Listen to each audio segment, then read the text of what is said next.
Atenção, por favor, professor na tela. E aí, pessoal, tudo bem? De volta ao Arte ou Nada, seu canal de arte, cultura e um monte de curiosidade artística. Vamos para mais uma aula da nossa série Gabaritando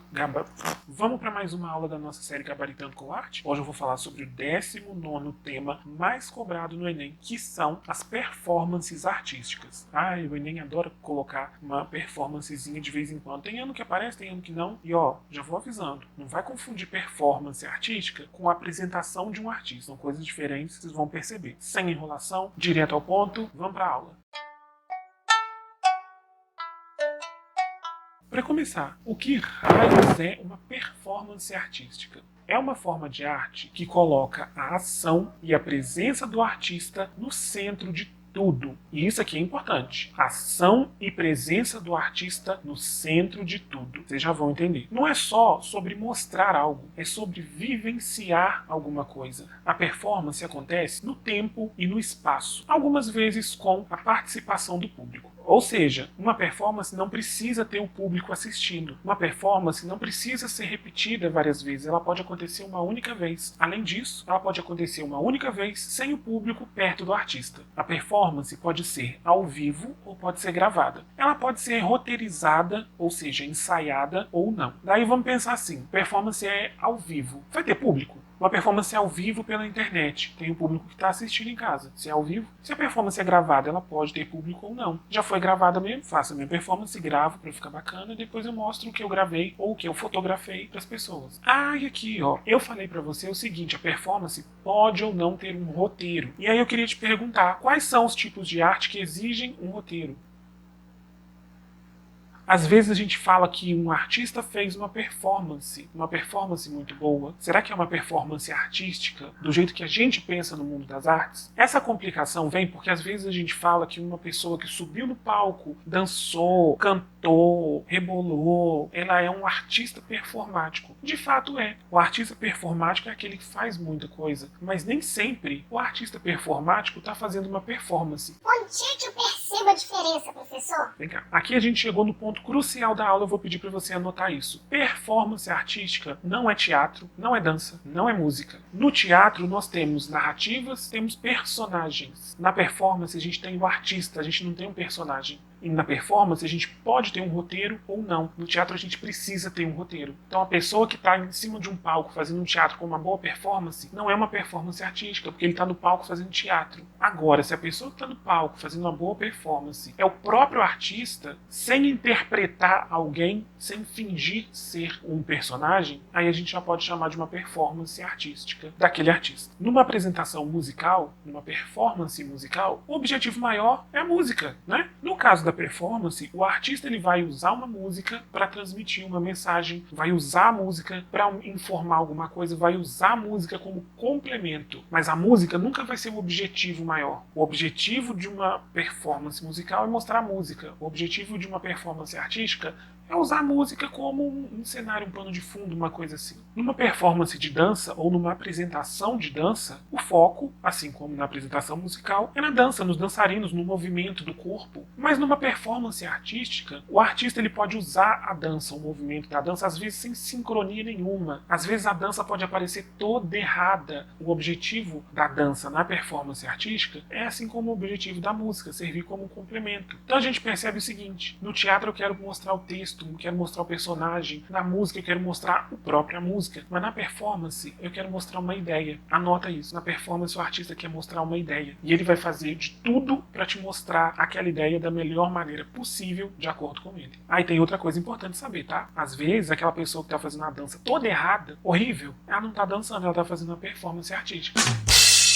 Aqui, já aproveita que você está anotando essas coisas importantes e anota aí os elementos-chave de uma performance artística. O tempo, que vai definir a duração, inclusive se ela vai ser repetida ou não. O espaço onde a performance acontece é importante. O artista não vai fazer uma performance no palco se a rua for o melhor lugar para o discurso que ele quer transmitir. A presença do artista, não existe performance sem o artista estar ali presente, estar ali fazendo o movimento, fazendo a coisa, tá? E a relação com o público, que pode ser nenhuma, o público não vai existir porque eu vou gravar, que pode ser o público vai assistir a minha performance, o público está ali assistindo o que eu estou fazendo, e pode ser também interativa. Às vezes na performance o artista ele vai convidar o público para interagir com ele. Isso também vai ser uma performance. Mas gente, foi só eu falar que o artista precisa estar presente na performance que eu me lembrei dessa artista brasileira que ela conseguiu fazer uma performance onde o público deve participar. E o público é que faz a performance. É uma performance sem artista presente. Bom, e como ou quando surgiu esse tipo de arte? Quando a performance virou uma arte. Isso também é uma arte do século XX. Tinha tanta coisa acontecendo no mundo que a arte foi se inovando. A performance tem a ver com a instalação artística.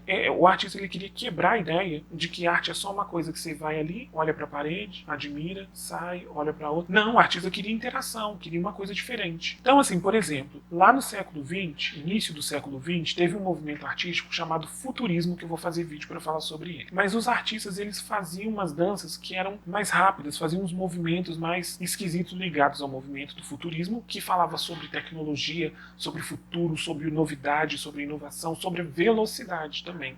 Os dadaístas, dadaísmo é um outro movimento de início do século XX. Os dadaístas, eles estavam tão revoltados com a Primeira Guerra Mundial que eles estavam questionando tudo. Eles fizeram uma arte que eles chamavam de anti-arte. Eu vou explicar esse conceito num outro vídeo mais pra frente. Mas falando aqui rapidinho, a anti-arte era o quê? Que tem de produção de belo, de bonito, fez a guerra. Isso não tem sentido. Nada tem sentido agora. Então a arte também tem que ser sem sentido. Por isso era dada. Dada não significa nada. E bom, dá uma olhada nessa performance artística aqui no Cabaret Voltaire. O Cabaret Voltaire era um clube noturno da Suíça, onde eles faziam essas apresentações. Tem dança, tem música, tem tudo, mas né, é isso aí. Aí eu te pergunto, o que essa performance está dizendo para você? O que ela significa para você? Vou dar uma dica. Eu acabei de falar que o dadaísmo ele criticava o mundo, a sociedade, tudo o que estava acontecendo por conta da Primeira Guerra.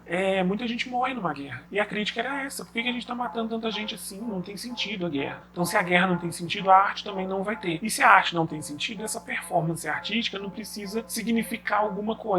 Ela pode ser estranha, esquisita. O movimento dadaísta era isso. Continuemos. Ali por volta da década de 60, 1960, surge o grupo Fluxus. Eles misturavam arte e vida cotidiana. Foi um grupo responsável por divulgar essa arte da performance artística no mundo. Quer um exemplo de uma performance do grupo Fluxus? Dá uma olhada aqui. Nessa performance a gente vê o seguinte: os músicos eles estão limpando os instrumentos em vez de produzir o som. E quando chega no final da performance, todos estão tão exaustos que nem conseguem fazer a música. Eles caem. Ou seja, o que essa performance mostra? O artista ele também cansa, né? Também tem que fazer a manutenção ali da coisa. Também tem vida. Lembra que eu falei sobre arte e vida cotidiana, que era o tema do grupo Fluxus? Aí tem mais uma performance que você precisa conhecer. Existem vários artistas que fazem performance hoje em dia, mas a Marina Abramovic, essa artista que eu vou falar sobre ela agora, tem um peso muito grande. Tem duas performances dela, são bem interessantes. Ela se sentou numa cadeira e tinha uma cadeira à frente dela, onde as pessoas podiam chegar lá e manter contato visual com ela, fazer essa troca de energia através do olhar. Tá de frente para um artista, né? Lógico que foi ali quem gostava, quem não conhecia Marina Abramovic foi. O que sentiu? É o tipo de questão. O que você sente quando você olha alguém que você admira, que você não conhece? É o tipo de questão que ela está levantando nessa performance. Mas essa performance dela é muito bacana. Estudem ela, conheçam ela, porque ela pode cair na prova e ela serve para a vida. No ano de 1974, ela entrou numa galeria de arte ao lado de uma mesa com 72 objetos. Ela ficou ali durante 6 horas e ela falou o seguinte: olha, tô aqui parada. Quem vier pode fazer o que quiser fazer. E eu vou ficar parada, eu não vou reagir. Eu vou ficar aqui paradinha. Quando acabar, acabou. De início, teve pessoal que foi lá para poder ver. E aí o pessoal começou a tentar tirar ela do sério, né? Fazer uma piadinha, fazer ela rir, tinha pena, tentar fazer cosquinha. Tinha uma rosa, passar o cheiro da rosa para ver se ela dava uma espirrada. E a artista nada. O fato da artista não fazer nada, ao mesmo tempo em que foi incomodando as pessoas, foi dando liberdade. Com o passar do tempo, como ela não reagia, algumas pessoas irritadas e querendo ver ela reagir e ela não reagindo, pessoas foram se desprendendo dessa coisa da ação. Já que ela não estava reagindo, eu vou fazer com ela o que eu quiser. Por exemplo, tinha uma tesoura. O que as pessoas fizeram com a tesoura? Já que ela não estava reagindo, começaram a cortar a roupa dela.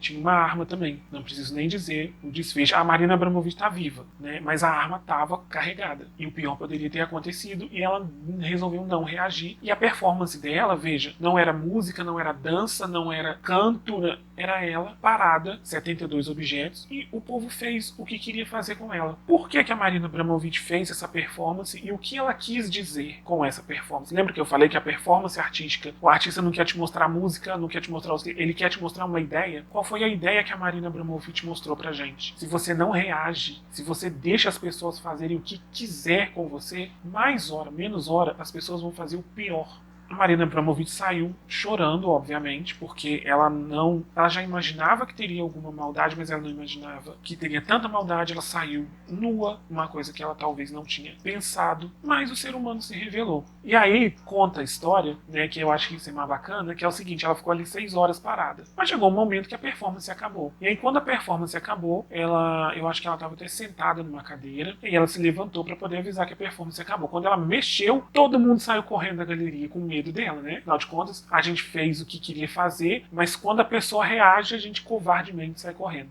Essa performance é importante não só pelo conceito, pelo que a obra mostrou, mas também para fazer a gente pensar no abuso, na agressão física, né, na violência contra a mulher, num nível mais difícil da prova, pensar que para onde vai a nossa sociedade quando não tem limite? Né? Por que ela vai para violência, vai para barbárie? Bom, queria falar sobre performances aqui no Brasil. Esse artista, Elliot Sica, ele merece uma aula só para ele, merece algumas aulas só para as obras dele. Esse aqui é um parangolé. Parangolé é o seguinte: não é uma roupa, não é uma escultura, é só uma performance. Então você veste o parangolé, e aí tem com vários materiais, com várias cores. Cor é uma palavra importante para o parangolé. Na ideia do Elliot Sica, o parangolé só é obra de arte quando uma pessoa veste e dança, porque as cores começam a se movimentar no espaço. Não importa o lugar que o parangolé esteja. Se ele está em movimento, tem alguém vestindo, aí sim ele se torna uma obra de arte. Um último artista, talvez menos conhecido, é o Flávio de Carvalho. Em 1931, ele foi para uma procissão usando um chapéu feminino. Figurino masculino normal, chapéuzinho feminino. Deu um buchicho, deu o que falar, deu uma confusão danada, mas naquela época era um tabu, foi um choque, uma coisa, e foi uma performance. Um homem vestindo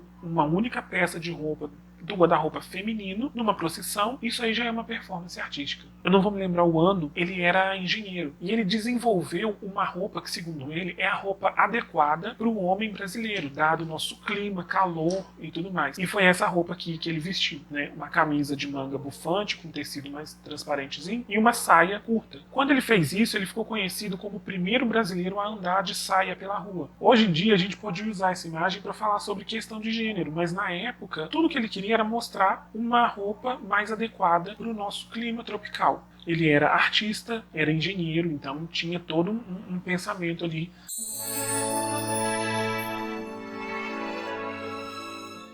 Para resumir a aula de hoje, eu te pergunto: você conseguiu entender as diferenças entre uma performance artística de fato e performances de artistas, ou uma apresentação de um artista? Lembre-se, performance é sobre ação, conceito e presença. Fique atento também aos elementos dessa performance. Ela foi feita onde? Em qual época? Né? Uma performance do Flávio de Carvalho, 1931. Você tem que ter a mente antiga, do povo antigo, não tem que ter a mente atual. Então, como eu falei, não tem certo ou errado na hora de interpretar uma obra. Por quê? Porque às vezes a gente pega uma obra de arte lá do passado, interpreta com o olhar de agora. Tá errado? Não tá. Mas a gente precisa entender que numa prova de vestibular, de Enem, de qualquer coisa, é muito comum que se cobre e se queira o olhar de quando a obra foi feita, não o olhar de agora. E aí a gente tem que fazer esse exercício de tentar pensar como o pessoal lá do passado, os nossos antigos, né? Bom, se você curtiu essa aula, aquilo que todo youtuber pede, gente, ativa o sininho, segue aqui o perfil, curte esse vídeo, compartilha com quem não faz ideia do que é performance artística. Isso me ajuda a crescer, ajuda você também, ajuda todo mundo. E outra coisa, curtir esse vídeo não faz cair a mão não, tá? E por fim, me conta aqui nos comentários qual performance te deixou mais intrigado, qual performance você achou mais esquisita, qual performance você não entendeu nada, quais são suas dúvidas sobre essa aula. Se você é professor, já ouviu falar, o que eu deixei de falar ou o que eu falei errado, comenta aqui também. É isso por hoje, até a aula que vem, um beijo e um queijo.